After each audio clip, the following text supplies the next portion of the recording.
with me. My name is Miss Lizzie. I don't ever smoke the dizzy, but we can always share some ditties. It's just a cup in time. This song doesn't have to rhyme. Life's all of us, not every moment we can be feeling fine.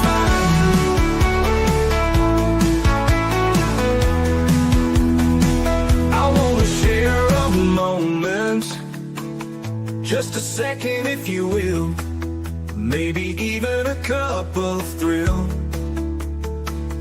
We could share this performance. It's tea time, come sit with me. Well, welcome, guys. That's right. Miss Liz is back in the house. And today I have Lynda Williams in the house. And we're going to be speaking about her book and all of that good stuff. We're going to get real raw and truthful today. So we're going to spill a strong cup of tea. So for anybody who hasn't subscribed to Miss Liz's YouTube channel or any of my platforms, check those out. It's Miss Liz's Tea Times. Check out the website, www.misslizstime.com or Miss Liz's TEE. .com.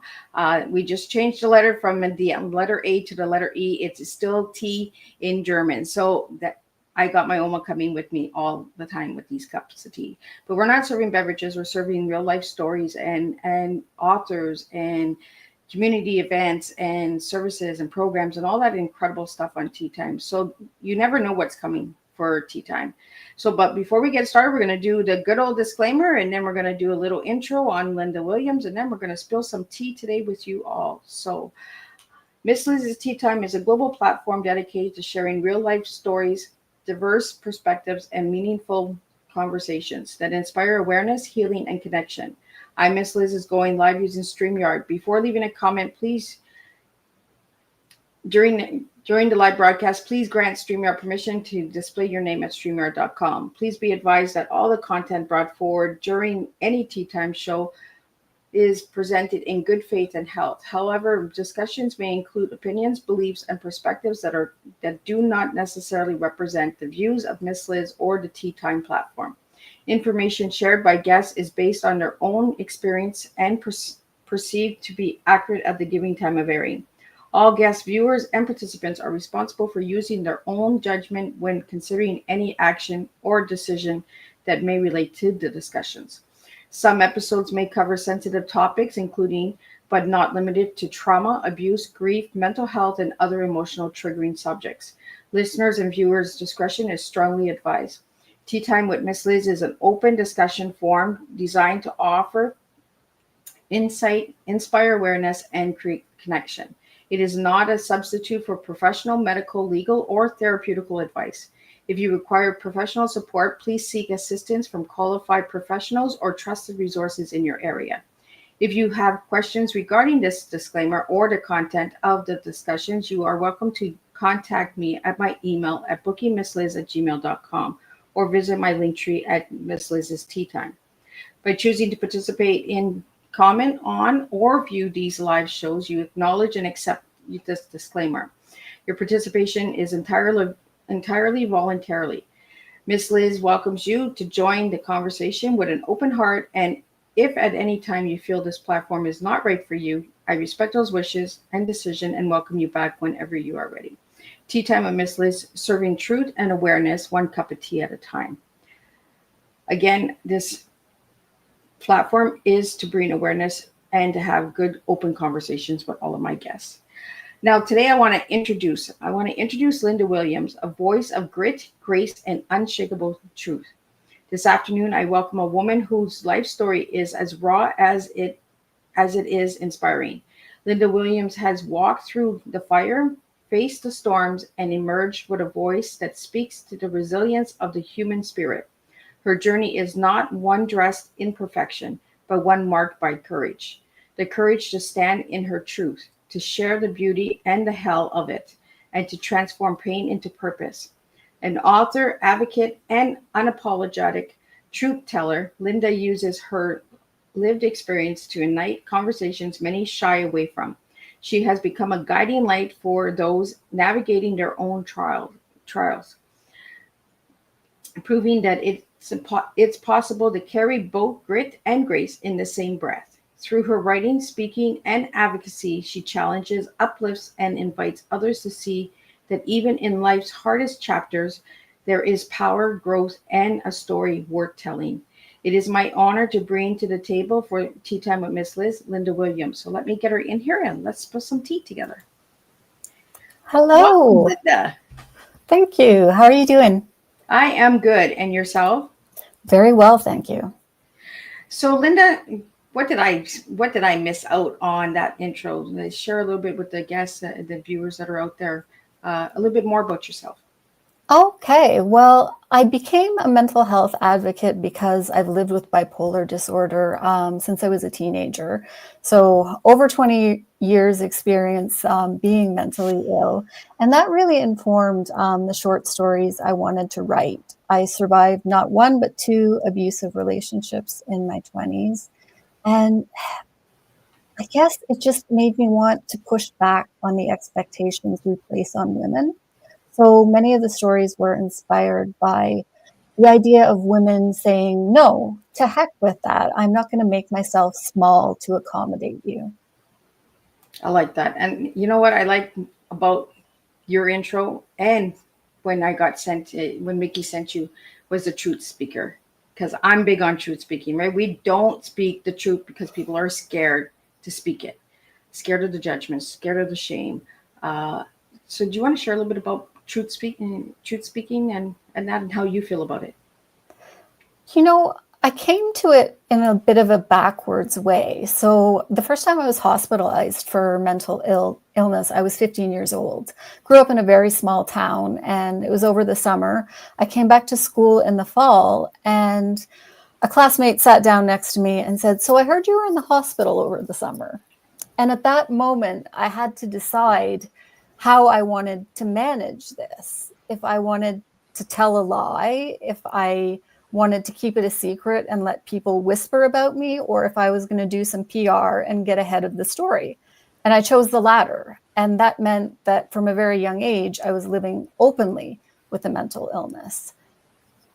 And that's one thing that I speak about as well, Linda, is the openness of mental illness, right? Don't let it define us, but get the knowledge out there, get people to understand that, yes, we live with this, but that's not who we are, right? Exactly, yes. Yeah, I wanted to humanize it. So tell us a little bit about your books. Okay, so it was 15 years in the making. The oldest story actually goes back to 2008. And I came to short stories in also a roundabout way. I started out writing poetry and nonfiction. And then I read this lovely book by PM Houston called Cowboys Are My Weakness. And I decided that, you know what, maybe short stories would be my thing. So I worked very hard at getting published from about 2008 to 2012. And I didn't have much success. So I actually shelved fiction writing for several years in my 30s. And then the pandemic happened. And I saw people posting on social media how they'd taken the time to write books and even how some of these books were getting published. And it made me jealous in the best way possible. I decided, yes, you know what, I'm going to do this too. I've wanted to do this for so long. So I signed up for the mentorship program at Humber Polytechnic. And that's where this book was born. So, Linda, before you were diagnosed with bipolar, did writing save you from understanding some of the, uh, the effects of the bipolar, like the ups, the downs, the mood swings? Did you get into writing before you were diagnosed or after you were diagnosed? Before. And I think one of the most important signs for me that my mental health was out of control was that I got to a point where I couldn't write anymore. And as a teenager, writing was my only hobby, reading and writing. That's what I did. And when I got to a point where I couldn't focus long enough to write a paragraph, I knew that I needed to get help. So, Linda, for the viewers that don't know what bipolar is, could you share a little bit about it? Sure. So it's a mood disorder, and there are two types. There's type 1 bipolar and type 2. I'm type 2. Type 1 features manic and depressive episodes, and type 2 features hypomanic and depressive episodes. So the difference between manic and hypomanic, manic episodes can be accompanied by psychosis. You might hear voices, have illusions of grandeur, whereas hypomanic episodes are a lighter version. You might have less need for sleep, become fidgety, have more energy, be taking on multiple projects at once. You might be talking faster. You might come across as more witty or charming than your typical self. So the problem with hypomanic episodes is we don't go to our doctor because we're feeling better than usual. So that means that they often don't go flagged, and we don't realize that something's off until we find ourselves in the middle of a very deep depression. Wow. You know, I didn't know the difference between the 1 and the 2. So thanks for sharing that. I do have friends that have bipolar 1 and bipolar 2, and I didn't know the difference. So thanks for sharing that. You're welcome.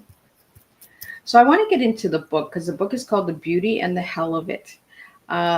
I want to get into the colors because I'm big on colors. And I do see the blue, and your favorite color is blue. So tell us a little bit on how the book came together, how the cover came together, all that good stuff. Okay, so maybe I'll start with the cover since we're on to the colors. Blue is my favorite color, as you can see. And that's why I'm wearing blue. yeah, that's fantastic. So I'm with a small publisher, a small Canadian publisher, and they actually give quite a bit of freedom in terms of how much say you get in the cover. So I was paired with a graphic designer, and he was based in Toronto. I'm based in Calgary. We had maybe an hour-long conversation about what my vision was for it, what he had in mind for it. And from that discussion, this image was born because so many of the stories involve relationships between men and women. But often they aren't healthy relationships, or they're not particularly functional. So he had this wonderful idea to place them back to back. And then he had the idea to transpose the title over this image. And my request just was bold colors, like go big. I want eye-catching. Go big or stay home, right? Yeah, exactly, right? And then he came back to me with this beautiful image that I couldn't have imagined for myself. And I see like the back to back. So does that represent the bipolar as well, or does that represent the short stories inside the book, or? Very much the short stories inside the book. I hadn't considered the bipolar, the aspect of that, but that's good. Yeah, I like where you're going. It's very much yeah, because when I look at the cover, like it's two people side by side, right? But it could be also one person as well, being divided into the bipolar and the non-bipolar. Like, you know what I mean? Yeah, that's what I get from the cover. So for anybody else who sees the cover and that as well, I just like the colors. They represent it. I like the bold colors because it stands out, right? And for me, because I'm OCD, I have really bad OCD. Everything has to be aligned. Everything has to match, right? It's the words on top are like, could you move them over to the side? Yeah. And that's one of the challenges of a long title, right? Mm-hmm. Yeah. So working with a Canadian publisher and stuff like that, how does that feel for you? It's exciting to be publishing this side of the border because I did submit the manuscript in the States as well as to Canadian small publishers. So I was just really excited that someone picked it up here because it's Canadian stories. It's not super regional or anything. I wanted to keep a universal aspect so that people could relate no matter where they were reading. But I also put in some Easter eggs for people who are local to Calgary or maybe know the Eastern townships where I grew up, that sort of thing, right? Oh, I like it. She's got Easter eggs and I got rabbit holes. You just never know where you're going to go with tea time. And I like that you left little Easter eggs because it really makes people in that area, right? And sometimes you're in an area for so long and you don't even know about these little precious Easter eggs around, right? So it gives you a reason to go out and check, like, where is this? Like, Yeah. So do you want to share a little bit about the stories that are inside? Just no, we're not giving the book away, but maybe just little tidbits. Absolutely. So grief, loss, trauma, mental illness are the overarching themes. If I look at the table of contents, we have stories that deal with abortion. We have a couple who are reunited at a christening for a friend's daughter, and they have to kind of relive the sad end of their relationship and that. We have another pair who are brother and sister-in-law formerly, and they're taking a road trip to scatter the ashes of this woman's ex-husband, who is an ex-military man. So that's another challenging story. And before you get too down about all of this, please know that I use a lot of dark humor. So it's not all Debbie Downer. There's levity there too. There's another interesting story about a woman who can't stop dreaming about a former classmate. Oh. Yeah, she's just having these dreams, and then she finds out that he's actually in a coma.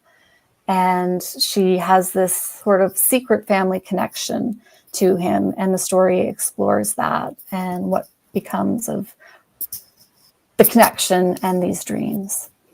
We have Blind Date, which is actually based on a hashtag tweet from Jimmy Fallon. He used to do those. I think that the hashtag was Worst Blind Date. And this gentleman wrote in that he had a blind date with a woman who sat down, ate her meal in utter silence, got up and left. And then I heard about that one. Yes, another woman comes along and she is actually the blind date. And I was like, how does this happen, right? So one lady got a free meal. Exactly. So I was like, who does this, right? I want to write about a woman who does that kind of thing. So that's gutsy right there. Yeah, absolutely. So, I mean, that's a sample of some of the stories, right? Being a survivor of domestic violence and domestic abuse, dark humor has saved me a lot as well. So I get what you mean when you say dark humor, right? Is, sometimes it gets so heavy that you just got to throw that humor in to keep going, right? And some of these topics are heavy, but you got to bring the brighter side to it, right? Because there's always a positive with the negative, right? Absolutely. And that's a little bit where the title comes from, that the beauty and the hell of things go together. It's from a line in one of the stories, but it really is overarching in all the stories that those elements can be bound together. Right. Well, Lynda, we got some questions that came in, and I want to get those questions out too. So the first one, a hell of it, is a full phrase. What does it mean to you personally, and how has it shaped your writing? I just didn't catch the first part of the question. Oh, I think there was a glitch, eh? I see a little wormhole here. So the beauty and the hell of it is a powerful phrase. What does it mean to you personally, and how has it shaped your writing? Okay, so the beauty and the hell of it, I'll share the line it comes from. It's about marriage. And this, the one story that's written from the perspective of a man, he has a moment where he realizes that you don't just choose your partner the once when you say your vows. You have to choose them over and over again every day. And he says that's the beauty and the hell of marriage. Now, for me, the meaning of the beauty and the hell is that the worst and the best of things often go together. You can't have one without the other. So get used to it And in terms of how it shaped my writing, I think of crappy first drafts. If you want that beautiful gem at the end of everything, you have to be willing to write that crappy first draft. You just brought up a good topic, right? Those rough drafts, right? We don't just put words on paper and put it in and publish. It's those drafts, and they get edited and edited and edited. And sometimes the way we write those crappy drafts are not the way the book comes out at all. Absolutely. I think feedback from trusted peers is so important. Often I get to a point with a story where I'm working with it. I've taken it as far as I can go. I've reached sort of a ceiling. And then I show it to another writer friend, and they're like, I wondered about this, or I struggled with that. And it opens up possibilities that I didn't see for my own work. Absolutely. And we need that feedback. Because if we don't get the feedback, then we just put a book on it and we're like, oh, well, everybody's going to like it. Yeah. And then we get a bad review and we're like, oh, no, they don't. Yeah. The next question that came in for you was, your stories often balance grits and grace. How do you decide how much raw truth to reveal in your work? Vulnerability is actually a bit of a challenge for me. The dark humor comes more easily. So often what happens is in earlier drafts, I will have my characters being quite sarcastic or snarky, and then I go through and I have to dial it back. I have to push them to be more vulnerable. And I think that's something I struggle with myself. It's easier to use humor as an armor, right? And being vulnerable is something that I layer in as I edit. So, Lynda, when you're writing, because of your bipolar, does it sometimes take you off character? Now, what do you mean by off character? Like, does it create an episode? Does it, like the a split? mood shift? Yeah. No, I can't say that it's ever affected me that way. More often than not, writing is cathartic for me. It helps me work through stuff, and it's satisfying to lose myself in something, because writing is one of those rare things I find where I can just forget about time when I'm doing it. So in that way, I find it very helpful and part of my treatment almost. So it's almost like a time travel, right? Yeah.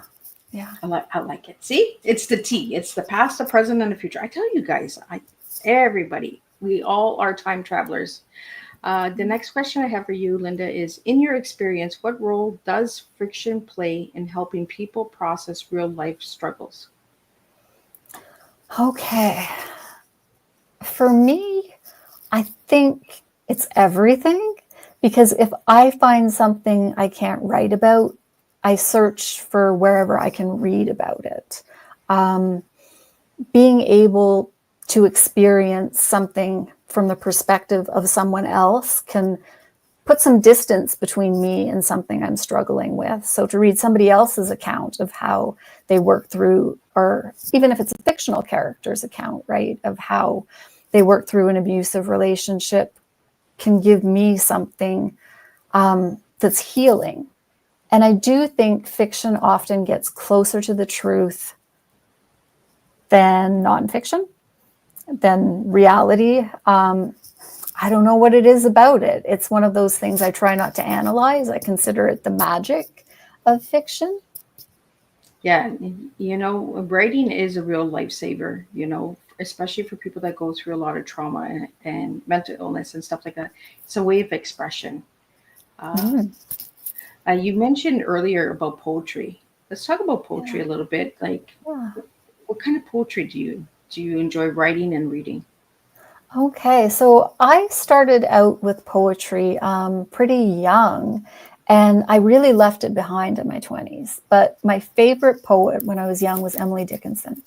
Oh. And I loved her work, but I also loved the idea of her being this reclusive woman who actually only published 8 poems in her lifetime and then blew up and became famous, right? That just was so fascinating to me. Yeah. Yeah. So when you're writing poetry, because there's different types of poetry, you know, people say, well, I'm a poet, but there's so many different categories and genres of poetry, as just like writing, right? Different stories and genres as well. So what genre do you write in when you're writing poetry? I wrote free verse. And I kind of wish I had played more with form, because one of the beautiful things about poetry is the different forms. You know, if you're thinking about sonnets or haiku, they actually have quite a defined set of rules. And working within a form like that, actually, I think it really makes you a better writer. It's a challenge, and it's one of the reasons I shied away from it. I just thought, oh, I have to rhyme. I have to rhyme. This is a lot of people told me, Miss Liz, your poetry doesn't even rhyme. And I'm like, you know what? Tic tac, give a dog a bone. I don't do that kind of poetry. Exactly. It does not have to, right? I'm not a nursery rhyme writer. Like, you know, like there's no rhyme in it. It's just like the beginning of the intro that my son wrote the intro for Tea Time, and he said, like, this song doesn't need to rhyme, right? It, you know, but there's so many people that they only know of one type of poetry. So when you write off that set of poetry that they're aware of, they think it's not poetry. Yes. Yeah. So it's like, where did they go with this? How did they do this? That's not poem. That's writing. That's an essay. That's a thesis. That's, you know, thing. Yeah. So I'm glad that we're talking about the different styles of poetry as well. For anybody that does write poetry, I'd love to hear your comments on that as well, and let me know what kind of poetry actually resonates with all of you guys out there. Lynda, I'm really enjoying this conversation. Like, you're the type of person that I could sit and talk with all day. Like, Same. the next question we have here is: you've written across genres from science fiction to literacy, short stories. How does your creative process shift between worlds? Okay, so I think we might have overlapped a little with the other Lynda Williams there, because I haven't written science fiction. Oh, okay. See, that's what I mean. You talked about this before we went live. There is another Lynda Williams out there who has the same exact name, guys. So maybe that question was a little bit for the other Lynda Williams. Yeah, but I can speak to it a bit in terms of writing nonfiction. And I started on poetry and then moved into short stories. And I'm very much a person, when I'm doing one type of writing, I tend to immerse myself in that. Like when I was writing this book, all I was reading was short stories. And that's all the only kind of writing I was doing. When I took a break from writing fiction, I actually kept one sort of hand in the pie, you would say, by writing blogs. So I still had a narrative voice, and it was just me being myself, mental health advocacy, chronic illness advocacy. And it gave me an outlet, because I need to write. You just mentioned blogs. Let's talk about blogs, because a lot of people don't even know what a blog is. So yeah, let's share a little bit about blogs so the viewers out there can know what that is as well. So it's a short web article, right? Blogs do read differently from long form fiction. They're often people access them on their phones, so they tend to be broken up with more shorter paragraphs, more subheads, often information delivered through bullets and numbers, and it's just easily digestible information that you can access on the web. So my experience blogging was actually for BP Hope, which is bipolarhope.com. They also have a magazine by the same name, Hope and Harmony for Bipolar, BP Hope. And they have a magazine, you said? Yes, they do. I'm going to have to look them up. I'm a nerd. I like to read, and I like to learn more stuff. Like, I'm learning a lot through this conversation as well. And that's what we need to do. We need to have these open conversations and ask those questions and get that information out there. So again, thanks for that. You talked about being in two bad relationships. If you want to share a little bit about that, if not, it's fine. But do you want to share a little bit on how you overcame those? Sure. And I'll share a little how I stumbled in to both of them. There's an interesting pattern. I moved to Calgary when I was 19, and I came alone. I had one friend from high school who was living out here at the time. She said, come visit. If you like it, stay. So I did. But that left me quite isolated in terms of a support network, right? So I was an easy mark. I was vulnerable at the time. And this person recognized that, and they took advantage of it. And I can say I was fortunate that it was a brief relationship, but it didn't end well.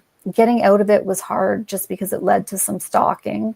And that can be a challenging thing to deal with too, because the police aren't really interested in doing a lot unless you have a restraining order. And that's not the easiest thing to come by if there hasn't already been an assault. So getting out of that was very much a question of finding new support.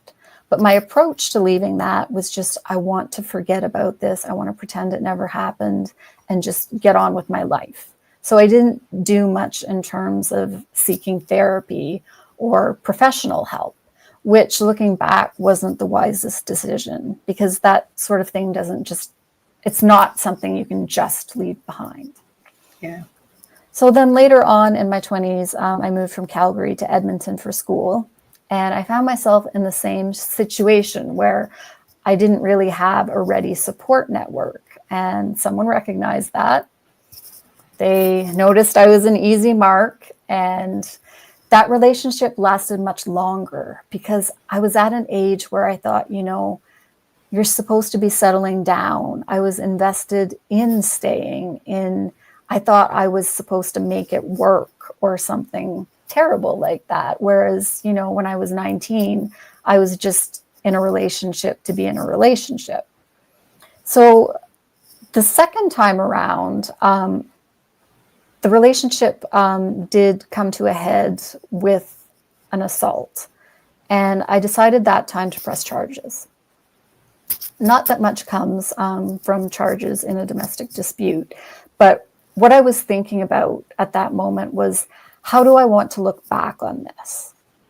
And I knew, because of how I had handled it when I was so much younger, that I wanted to take it head on. I was going to face this. I was going to face this person in court. I was going to do all of the things. I was going to get therapy. And it was a different experience. I would say I was probably dealing with post-traumatic stress for about a period of 2 years, but I got through it and I came out on the other side feeling like I knew myself better and what I wanted from a relationship. And it's not something you just get over, and it takes years, it's a lifetime journey to get over, especially when you're betrayed in that way, right? And then the trust issues are there. But like you mentioned, Lynda, it's almost like they smell it, right? They smell that red flag. Oh my God, she has nobody around. Let's get her. It's like bloodhounds. Like they just seek you out and find you. And so in this honeymoon stage, right? I'm sure you went through the honeymoon stage, right? I'll never do it again. I was a little upset. I had too much to drink, or I'm tired. There's always those excuses. But you mentioned restraining orders. Restraining orders are not easy to get. I had to get one as well. And they don't always protect you. No, it's a piece of paper. Right? And the people that are doing wrong know this, I'm glad that you got out of those relationships, and I'm glad that you're able to speak about them. We need more voices out there like yourself, Lynda, sharing these stories and saying, you know what, I pressed the charges. I went to the courts, and it's not an easy journey, especially for women who go through this, because we're re-traumatized through the court systems and stuff like that as well, right? 100%. Yeah. Yeah. I want to get into the next question that we have for you. So the question came in is, how has your background in education and technology influenced your storytelling voice? Oh, I think we've hit the overlap again. I do not Oh, have a background in technology. Um, when Lynda Williams, the other Lynda Williams, comes on in the future, she is coming on. We're going to have some of these questions come back, and she'll be like, I didn't do this. yeah. But I can speak to my background in peer support. So I talked about how at the beginning of the pandemic is when I decided I wanted to write this book. And at that time, I was working in peer support. So mental health was my life. And the whole point of peer support is to help people learn to thrive as they live with mental illness, not just to survive, because often I think having a diagnosis it can lead to us lowering our standards for what we believe we'll be able to achieve with our lives, right? Sometimes other people will see us as less capable of achieving. And it's easy to fall into that trap of believing that, right? If other people view us that way. So peer support is all about overcoming that, achieving our potential. And I got to this moment where I thought, I'm encouraging all these people to live their best life, to thrive, but I'm not fulfilling my potential here. I know I have this writer in me. So I'm just so grateful for the time I spent in peer support that it led me to that place with writing. The peer support. Did you find peer support along your journey of writing as you wrote more? Um, I can't say that I've accessed it since I left the field of working more. But I definitely have writing peers that I rely on. And there's overlap there between the people I talk writing with and mental health. Sometimes our relationship is about both. So let's talk about a little bit about the mental health advocacy. Do you speak in schools, universities, stuff like that? Or do you speak in the public for events? I don't speak at events. I very much use blogging as the platform for that. Okay. So it's all lived experience blogs. It's the stuff you don't get from professionals, right? Because you can be a professional and have so much expertise and experience and educational background. And that is incredibly valuable. It teaches you how to treat people with mental illness, but it's not the same as hearing from someone who has lived it, right?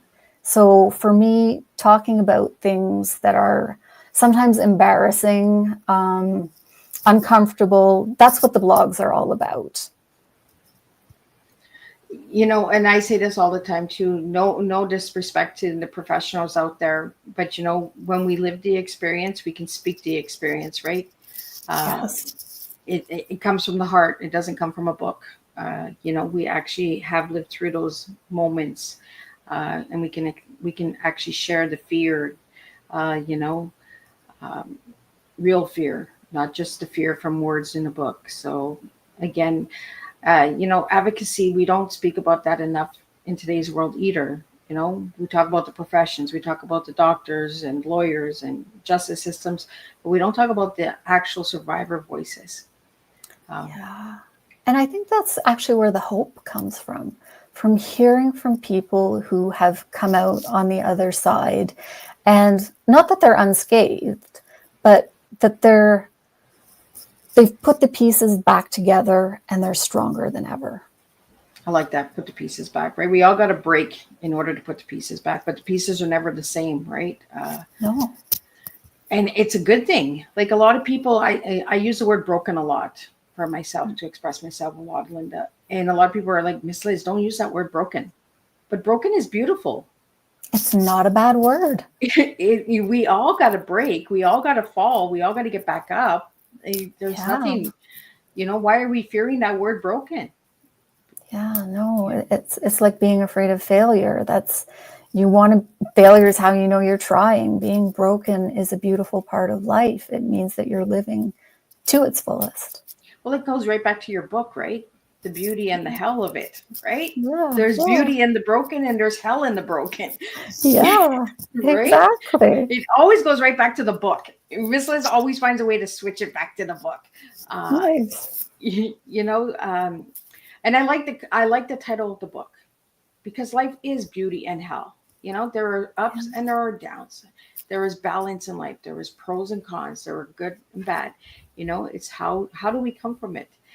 You've taken your pain and you turned it into a purpose. You've written books. You're speaking about it. You're sharing about it. So that's where change comes, right? Yeah, yeah. So, many writers fear tackling dark or painful topics. What advice do you have for those afraid of going there? Oh, you know, it can take time. Give yourself time, because after the second abusive relationship I was in, I did lose my voice as a writer. And it took about 10 months for me to be able to write a story, which was something that I could bang out very quickly before that period of time. But I didn't give up. Every weekend, I would take myself to a coffee shop or the Zeller's Diner back in the day. They need to bring that back. Oh, yes. They had the best French fries. I don't know about anybody else, but they had the best French fries. They really did. And so I would try to write. And what would happen is I used the free writing technique where, you just start with anywhere, but when you get stuck, you keep writing the same word over and over. And instead of getting unstuck by doing that, I would just stop. And that would be my weekend, every weekend. And then finally, I came across a story that was written in the second person.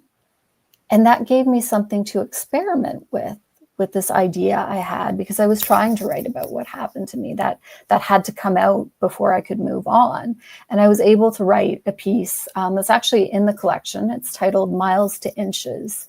And that was my second person approach to what happened to me.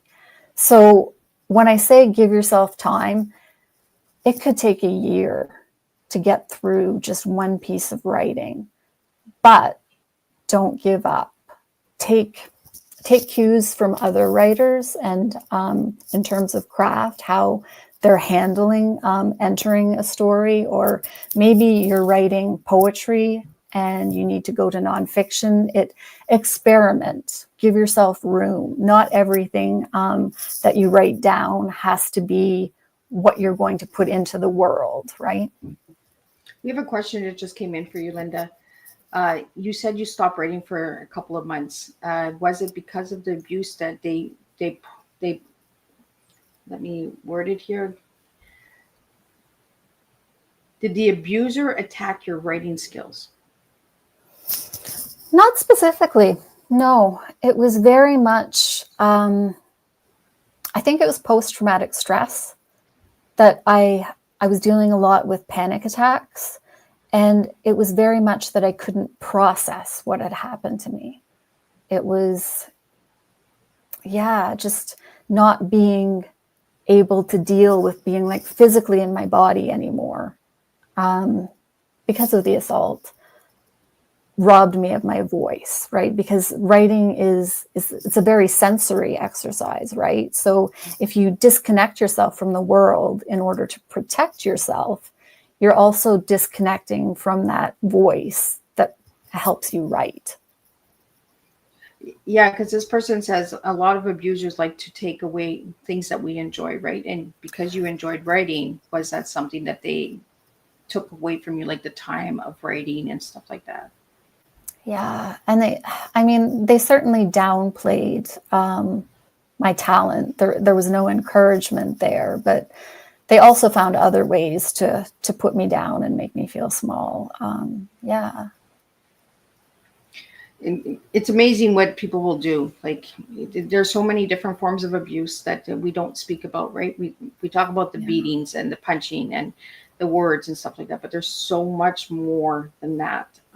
You know, thanks for the question for the person who sent it in. I'll keep your name anonymous as you asked. What has been your most transformational moment as a storyteller, and how did it change you? That's a very good one. I'm just going to have a sneak at the table of contents again. You know, honestly, this is going to sound repetitive, but it was miles to inches, because that story I thought I might never write again at that point. I was actually in a writing program. That was the reason I had moved to that city. And I left the program because you can't be in a writing program if you can't write. It wasn't just fiction that I couldn't write. It was my assignment. I couldn't just compute, I guess you would say. I didn't have the focus or the attention span anymore. So the vindicating moment with that came when I entered it in Room's fiction contest. It was the fall of 2012, and I got an honorable mention. And I can really appreciate, looking back on the story, why it didn't win. It wasn't ready. But just that it got that nod, it was like, okay, yes, I feel empowered. So it's like a cup of tea, right? You didn't steep the tea bag long enough. Yeah. It was like a watered down tea. It wasn't ready. It needed more steeping. That's all it needed. Yeah. See, I always go back to tea, but I don't serve a beverage, guys. I serve how we look at a cup of tea, you know, because it's how we serve ourselves. Do we serve ourselves strong enough, or, you know, are we just put that tea bag in and out, and then this is what you're gonna get? Like, you know, there's no prep, there's no nothing. We're just coming with water, hot water, and that tea bag in there. Then we took the tea bag out right away, right? So my Oma always got me to look at tea in a different way. So. And that's why I use tea. We got a couple more questions here, but then I want to get into a couple of the personal questions that I've asked all of my guests as well. So the next question I have for you is, how do you approach building characters that feel authentic and flawed, yet deeply relatable? You know, it's interesting. I know some people will do in-depth character sketches before they even start to write a story. And I am guilty of pantsing my way through everything. So often stories for me will start with a line, and it can often be a line of interiority in a character's head. So I'm just getting their voice, and I will follow that voice wherever it takes me. And that means there's stuff I have to cut out. Often there's things that are just like notes to myself. But in terms of making them deeply flawed, I don't give it a lot of thought until I'm revising if I've made them flawed enough, if I've pushed them far enough. Like, for me, what the thing I'm thinking about is, have I given them enough trouble? Because for your story to work, you need adversity, right? So you need stakes. And when I'm worried about those things, I find it goes well. If I'm worried about characters which are more static, I find there's less electricity in the story, if that makes sense. It does. I like that, you know, and you said the word pantsing. Mm-hmm. Can you tell me what that means? Because I've never heard that word before. Okay, that's the opposite of outlining. It means flying by the seat of your pants. That's the spin-off from, yeah. So I tried to write a novel when I was 17. And I took the very sound advice that if you're going to write a novel, you should have a chapter by chapter outline. So I did that, and I got 140 pages in, and then I realized I didn't care about the project enough to finish it, because I knew how everything was going to turn out. I wasn't invested anymore. My why for writing is to find out what will happen. See, I learned something new every day with my guests. Like, I was just like, what is that word? Like, I'm curious. I want to know. And I'm sure all my listeners are like, thanks for asking, Miss Liz, because we didn't know either. You know, We have a couple more questions here, and then I'm going to get into this book over here. Like I mentioned at the beginning of this season, you're going to see a lot of papers flying around because Melissa has papers. I have phones. I got this. I got that, and you're going to see that out there. So, for all the viewers that are listening as well and in the studio, Gregory Children's Youth and Organization will also be on Tea Time in the future. We're working on getting them on here and that as well. So thanks for joining us today. They've left a comment, amazing. And Miss Lynda, you inspire and how? I'm not sure what he means by that.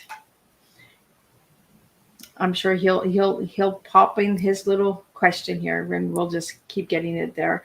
The next one we have is, if readers could take away only one message from your work, what would you want them to take away? Oh, see, that's a question I get very nervous about, because my ultimate goal for a reader is to come away from the book maybe feeling a little bit seen, right? You know, when you read something that just resonates with you so much. But for me to pick a specific message that resonates with a reader takes away from the fact that each reader brings their own lived experience to a book. And it's how the words I write interact with their experience that decides how they feel about the work and what they're going to take away from it. So there's a bit of chemistry happening there. And I would hate for something I say to change how someone would experience it. Does that make sense? Yeah, it does. Yeah. Are you scared that some of the readers might be triggered when they're reading your work? You know, that's something I've been asked about now and didn't think about while I was working. Mostly because I've never felt the need to be protected from literature. You know, it's always been cathartic for me to read, and it helps me understand and intellectualize feelings that I might find very hard to cope with. So, but that's just me. What I appreciate hearing from people is that, you know what, it can be a safety thing, right? To have those trigger warnings, it can just make readers feel more safe engaging with the work or choosing not to engage with the work. In one way, I do feel like the back blurb on the book is a bit of a trigger warning in itself, right? Because we know this woman's meeting her rapist at an engagement party. So we get a sense that we're dealing with some trauma and abuse in there as well. So is there a trigger warning for people to buy the book? No, there isn't a trigger warning. Is that something you would consider putting into the next books that you're writing? I would consider it. Yeah. Yeah. You know, because as much as we share stories, sometimes it might be the littlest thing that might trigger someone, right? I know for me, it's scents and smells. Yes. Certain colognes or something like that, I freeze up. I can be in Walmart or in a grocery store and I smell a certain scent. I'm like, I got to get out of here. I don't know who that person is, but that just that cologne, right, is I got to get out of here. So yeah, but as a writer, I'm like you know, I that's my safety net. So when we're writing, you know, we're not in that mind frame of, oh, I got to watch how I write this. Oh, I got to watch how I say this, because that was our safety net, right? That was where we could express ourselves. Exactly. You know, and we're both truth speakers, you know, and the truth is some stories are hard to read. Some stories will trigger you, you know, and if you're an easy person to get triggered, then maybe you should stay away from those books.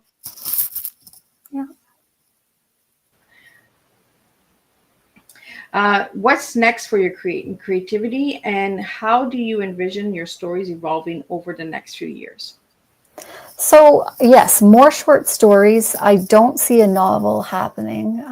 We talked about that a little bit before. Just sustaining a novel without planning is a bit of a tightrope to walk. So right now I am working on stories related to the theme of betrayal.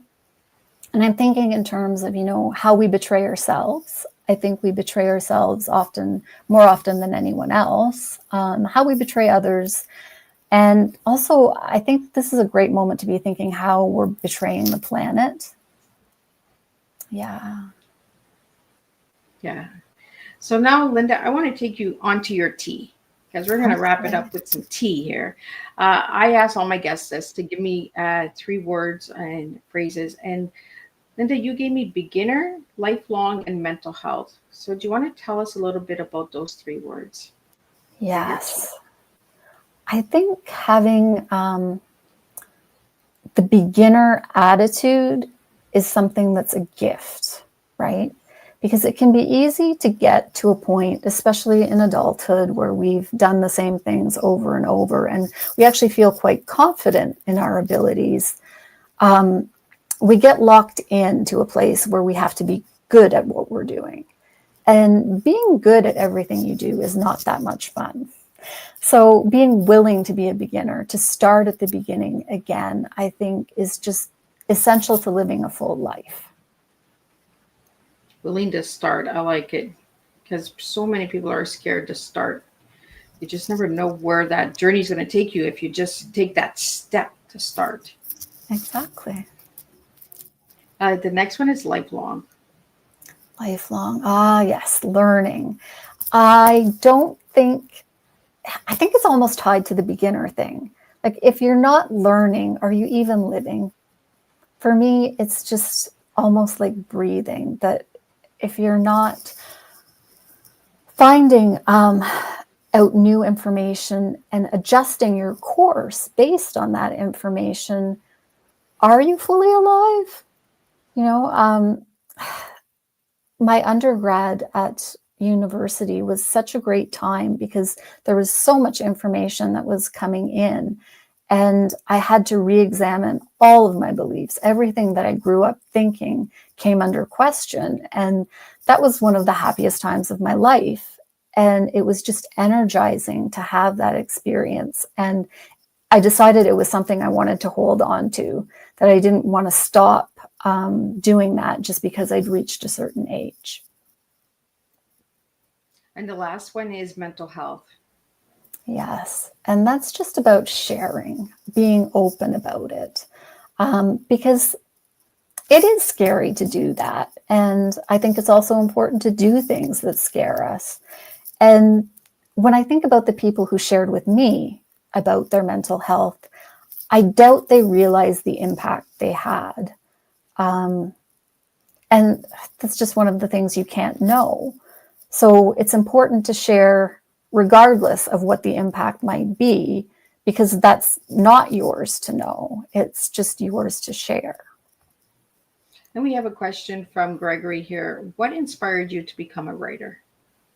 Oh, so many good books. My mother read to us out loud on the afternoons in summertime. I think when I was 3, she read us Heidi. She read the Nancy Drew books to us when I was 5.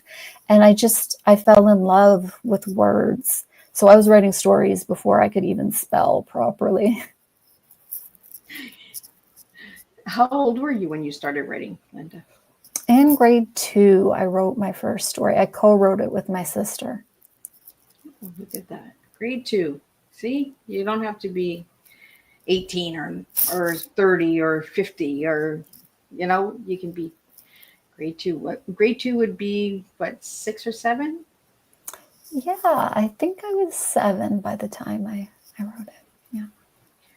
So I'm going to ask you one question and then we'll wrap up. Give me one moment that made a difference in your life. Oh. So when I was really depressed when I was 14, I told my mother, or I asked her rather, what do you do when you don't know how to live anymore? And that was a really hard question to ask. And she took me to a doctor. Doctor prescribed an antidepressant. Unfortunately, it didn't react well with me. So instead of seeing improvement, I actually got worse. And I got to a point where I would just curl up in a ball and sob. And during one of these moments, my father was with me and he told me, you won't always feel this way. And right away I said, you know, I don't think I can believe that. And he said, it's okay, because I believe that for you. And that is my life-changing moment, but also it's a perfect example of how to hold space for someone who is struggling with mental health. It's to have that encouragement, right? When we don't have the courage for ourselves, somebody else has it for us. Yeah. So Lynda, what final message do you have for everybody, and how can they get your book and all that good stuff? Okay, so final message, yeah, share your truth, no matter what it is.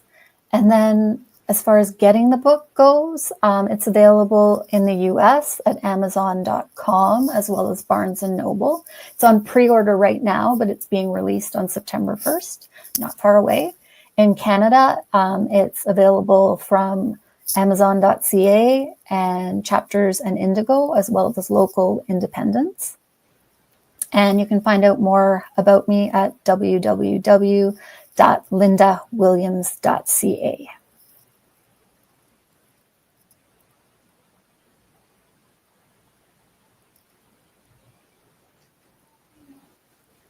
I'll just get you to say it again, Lynda, because we got a little wormhole there that is taking over. So just get the website out there one more time. Okay, it's www.lindawilliams.ca. Awesome. And thank you so much for joining me today in the studio and sharing your tea with all of us and your book and all that good stuff. As she said, September 1st is when the book is coming out. So go over, grab yourself a copy. And if you know it's going to resonate with somebody who's going through something or would like a book to encourage them to keep going strong and reading short stories, buy a book for a friend. Pay it forward. Buy a book for a worker or a sibling or a child. If it helps somebody, that's how we do it. We pay it forward by helping one another and by being a voice for each other. So thank you so much, Lynda, for joining me. We will be back tonight at 7 p.m. with Mark Morton, and he'll be talking about his book as well. And we're going to be taking you down some recipes and some hard life and some real hard truth. It's really strong tea at 7 p.m. So be sure to tune in for that. And then we'll be back next week and we'll do it all over again. Tuesday and Thursday, same thing. We're going to be spilling tea until the end of December. And then next year we'll be doing more tea. So that's just how it works. So thank you all for tuning in. Thank you to the listeners on Instagram, on LinkedIn, YouTube, Instagram, Facebook, all of those places. Thank you for tuning in. Thank you to Gregory for your questions and support in the studio. And we cannot do this together without you guys. So it's a teamwork effect. So with the TEE, we add an M and we have team spelled in a different way because Miss Liz likes to do it a little different. So thank you all, and I'll see you guys tonight at 7 p.m. with the second tea time of this Thursday.